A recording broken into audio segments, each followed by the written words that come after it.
Дараагийн мэдээг танилцуулъя. Америкийн нэгдсэн улсын Конгрессээс TikTok компанитай холбоотой асуудлуудыг бий болгосон. За тэдний зүгээс үзэж байгаагаар Америкийн нэгдсэн улсын үндэсний аюулгүй байдалд харшилж байгаа үйлдэлийг TikTok платформ гаргаж байгаа гэж үзсэн учраас TikTok платформыг яаралтай одоо өөрийн Америк дахь нэгжээ зарах юм шаардлага, хууль зүйн шаардлагыг тавиад байгаа. За үүнтэй холбогдуулан TikTok компани удаан хугацаанд яриа хэлцээ хийсний үр дүнд энэхүү Америк дахь нэгжээ 3 одоо компани нэгдэл зарах юм шийдвэрийг гаргаж байгаа юм байна. За TikTok компани пүрэв гарагт гаргасан мэдээлэлтэй Америк дахь хөрөнгийнхөө 80%-ийг Oracle, Silver Lake, MJX зэрэг 3 одоо хөрөнгө оруулагчийн нэгдэлд худалдах баснаа зарласан байна. За энэхүү гэрээг байгуулснаар тус сошиал медиа платформ Америк дахь үйл ажиллагаагаа өргөжлүүлэх боломжтой болж байгаа юм байна. За компани Америк дахь нэгжээ худалдаснаар TikTok нь Америкийн засгийн газрын хоригоос зайлсхийх Америкт ашигладаг 170 гаруй сая хүнд бол хүртээмжтэй үйл ажиллагаагаа явуулсан хэвээр болно гэдгийг компани гүйцэтгэх захирал Shou Jichu ажилчдаа мэдгдсэн. За тус компани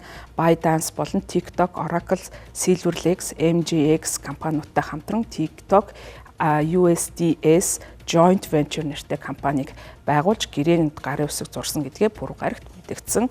Хамтарсан компани 50%-ийг Oracle, Silver Lake, Abu Dhabi төвтэй MJX зэрэг шинэ хөрөнгө оруулагчийн консорциум тус бүр нь 15%-аар эзэмшгээр болж байгаа юм байна. За 30.1%-ийг нь ByteDance одоо байгаа өөрийн хөрөнгө оруулагчийн салбар компаниудаараа дамжуулан эзэмшин, за мөн 19.9%-ийг нь ByteDance компани бас хадгалж авч үлдэж байгаа гэдгийг санамжиж дурдсан байна. За түүнчлэн бол тус компани бордод бол ихээхэн борд буюу тууцын одоо бүрэлдэхүүнд ихээхэн өөрчлөлтийг оруулж байгаа юм байна. За тууз буюу төлөөлөн удирдах зөвлөлт 7 гишүүнтэй байна. За үдгээрийн олонх нь Америкийн нэгдсэн улсын захирлуудаас бүрдсэн ийм зөвлөл байна. За энэ зөвлөлийн гол үүрэг нь бол Америкийн нэгдсэн улсын иргэдийн ашиг сонирхлыг хамгаалах, за тэдний хувийн нууц болон бусад аюулгүй байдлын мэдээллийг хадгалах зорилготойгоор ажиллаж байгаа юм байна. За энэ одоо мэдээлэл дуртагтай Америкчуудын мэдээлэл болон Америкийн үндэсний аюулгүй байдлыг хангах нь эдгээр одоо тууцын буюу төлөөлөн удирдах зөвлөлийн гол одоо үүрэг гэдгийг мэдгдсэн. За мөн одоо тус